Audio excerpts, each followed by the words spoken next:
말씀 보겠습니다.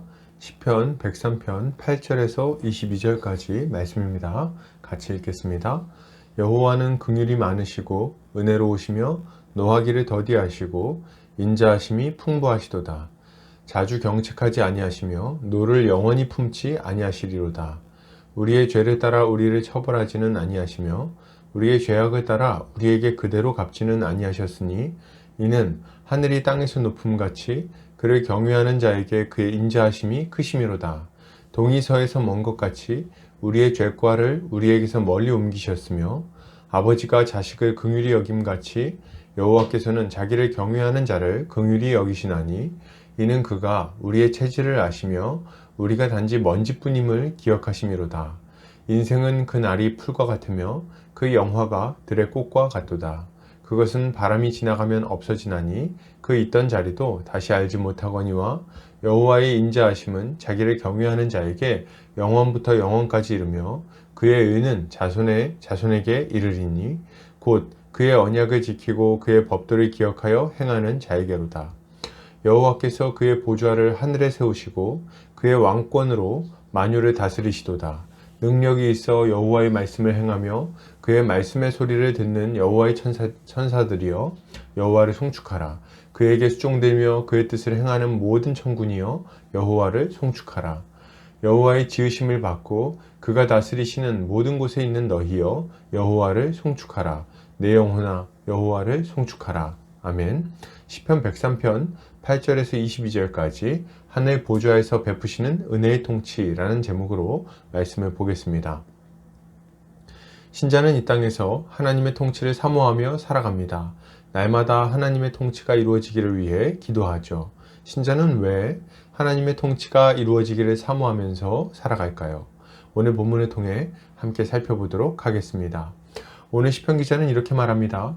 여호와는 긍휼이 많으시고 은혜로우시며 노하기를 더디하시고 인자하심이 풍부하시도다. 시편 기자는 하나님을 찬양합니다. 하나님은 긍휼이 많으시고 은혜로우시며 노하기를 더디하시고 인자하심이 풍부하시다고 외치죠.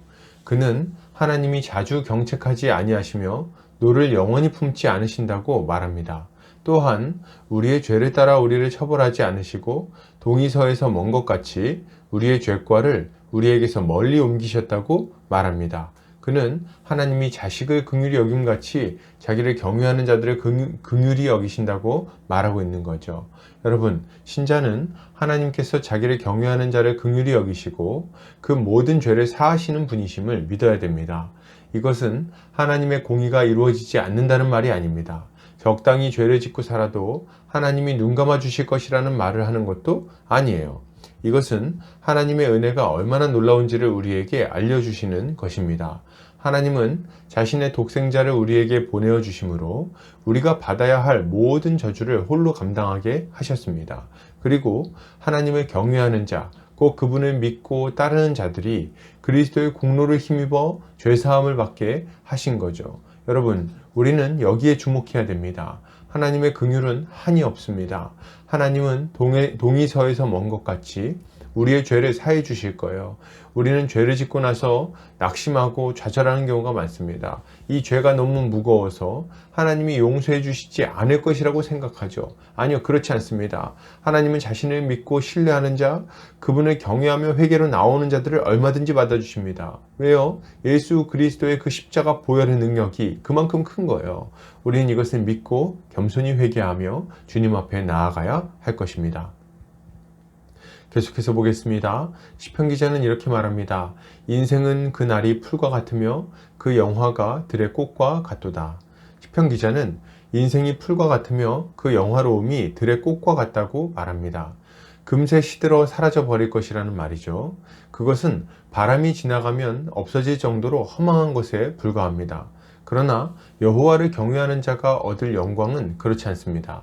하나님은 영원부터 영원까지 다스리는 분이시기에 그분이 베풀어 주시는 의와 평강은 자손 대대에 이르게 될 것이라고 말씀하시는 거예요. 그리고 하나님과의 언약을 지키고 그의 법도를 기억하여 행하는 자는 이 모든 복을 충분히 누릴 수 있을 것이라고 말씀하시는 겁니다. 여러분, 신자는 우리의 인생이 풀과 같음을 알고 이 땅의 영화에 매여 살 것이 아니라 하나님의 법도를 따라 살아야 합니다. 우리는 이 땅이 전부라고 생각하며 살 때가 많이 있죠. 실제로 이 땅에서의 삶은 너무 생생해서 다른 것을 생각하기 어려운 것이 사실입니다. 그러나 우리는 이 땅의 삶이 짧다는 것 또한 깊이 생각해야 되는 거예요. 우리에게 익숙한 유명인들을 한번 생각해 보시기 바랍니다. 그리고 그들의 영화가 얼마나 짧았는지를 생각해야 돼요. 우리가 생각하는 것보다 더 빠르게 이 땅의 영화는 사그라들게 될 것입니다. 여러분, 우린 이 땅의 짧은 영화에 매여 살지 않아야 됩니다. 이 땅에 매여 있는 자들은 영원한 하나님의 영광을 따라 살아가지 못합니다. 하나님이 베풀어 주시는 복에 동참할 수가 없는 거예요. 하나님의 법도에 순종하기가 참 힘든 것입니다. 세상과 벗되는 것이 하나님과 원수되는 것이기 때문에 그렇습니다. 세상은 자기 자신을 위해서 더 치열하게 경쟁해서 이겨야 된다고 말합니다. 주님은 이웃을 섬기기 위하여 우리 자신을 죽여야 한다고 말씀하시죠. 이 두 가지는 함께 갈 수가 없습니다. 우리는 하나님의 법에 순종하든지 세상의 법에 순종하든지 한 가지를 정해야 합니다. 우린 이 땅의 삶이 진정 짧은 것임을 깊이 생각하고 영원한 하나님 나라의 영광을 바라보며 주님을 따라야 할 것입니다. 계속해서 보겠습니다. 시편 기자는 이렇게 말합니다. 여호와께서 그의 보좌를 하늘에 세우시고 그의 왕권으로 만유를 다스리시도다. 시편 기자는 하나님께서 그의 보좌를 하늘에 세우셨다고 말합니다. 그는 하늘 보좌에 앉으셔서 그 무한한 권능으로 만유를 다스리고 계십니다. 누가 그의 통치를 피할 수 있을까요? 누가 그의 통치를 거부할 수 있겠습니까?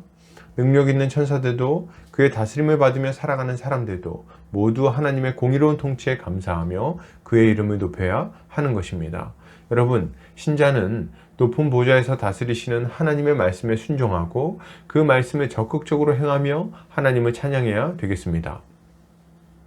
사람들은 이 땅의 권세들을 크게 봅니다. 이 땅에서 돈 많고 힘 있는 사람들을 대단하게 본다는 말이죠. 마치 그들에게 자신의 생명이 달려있는 것처럼 여기고 그들을 의지하고 그들을 높이며 그렇게 살아갑니다. 그러나 여러분, 신자는 그렇지 않아요. 신자는 하나님의 보좌가 하늘에 있으며 그곳에서 하나님의 통치가 지금도 힘있게 이루어지고 있음을 압니다. 그렇기에 세상을 따라 살아가지 않고 오직 하나님께 순종하며 그분께만 합당한 경배를 올려드리는 거예요. 하나님의 뜻이 아닌 것에는 마음을 주지 않고 하나님의 뜻을 행하기 위해 힘씁니다. 이것이야말로 신자의 모습입니다.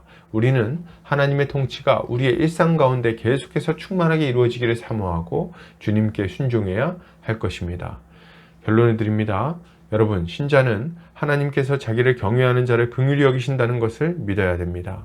또한 우리의 인생이 짧음을 기억하고 영원한 영광을 사모하며 하늘 보좌에서 이루어지는 하나님의 통치에 순종해야 하는 거예요. 이렇게 할 때 주님은 우리의 인생을 아주 복되게 세워주실 것입니다. 오늘 하루도 주의 은혜 가운데 승리하는 성도님들 되시기를 주의 이름으로 축복합니다.